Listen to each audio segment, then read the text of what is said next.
70 years ago, there was a mass political mobilization in Kashmir. Tens of thousands of Kashmiris took to the streets of Srinagar, and they were protesting against their Maharaja.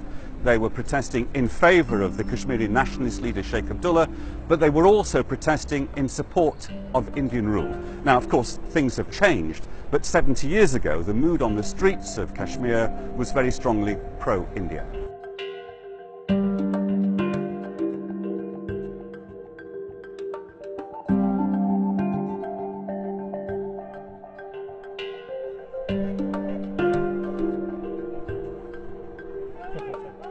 Careful, something's going to explode there.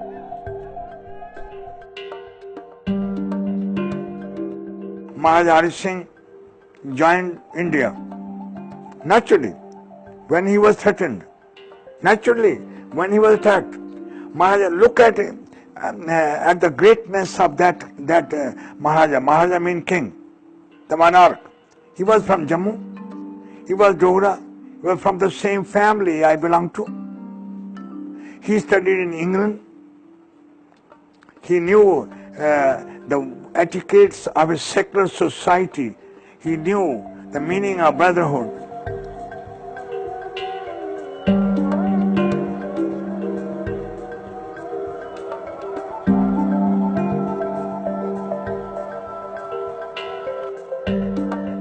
India was partitioned in 47, and a sizable chunk of Hindus from Punjab, they came to Jammu just to have a shelter, because they were killed there. Some of them were killed there, and then reaching Jammu, they started telling the stories of their killings, other things, and molestation and all that. And this has a natural reaction. The Jammu Hindus, they turned against the Muslims who were residing in Jammu. They started killing them, and finally, Muslim conference of this Muzaffarabad and in Mirpur, they declared a provisional government. They declared their independence, and people from Punjab, Pakistan side, Mujahideen, the tribals like Faridis, Pathans and Peshawris, they came to help and stabilize this Azad government that had been declared by these Punchis and these Muzaffarabad people.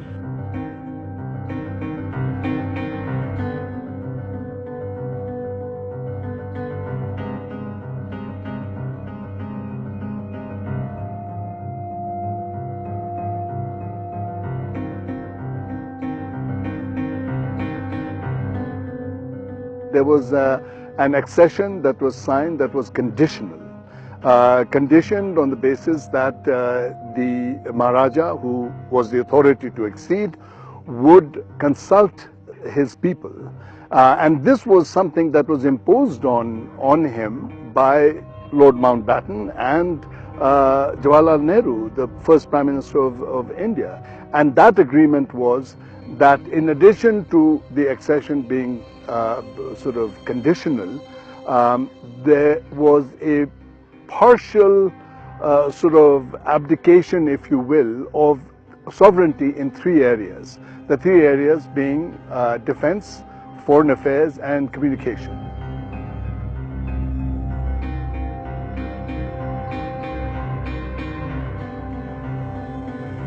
I think a sort of sizable portion of the population was probably happy because they were siding with Sheikh Abdullah at the time, and they agreed to it on the basis of assurances that were given to Sheikh Abdullah and the people of Kashmir at that time. There was, I think, also a sizable sort of segment of the population that was unhappy with it, but it could not sort of react because of a fairly sort of overall hold that Sheikh Abdullah had over the population.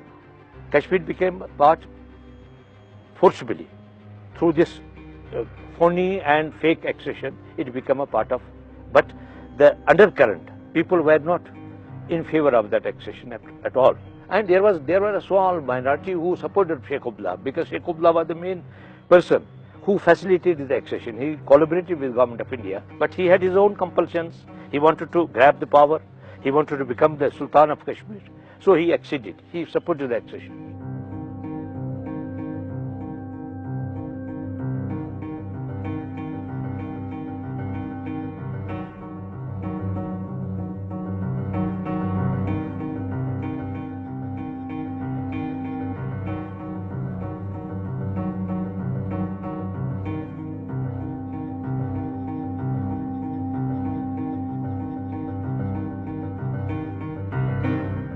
some 7 decades on, and Kashmir is still blighted by conflict. It's changed.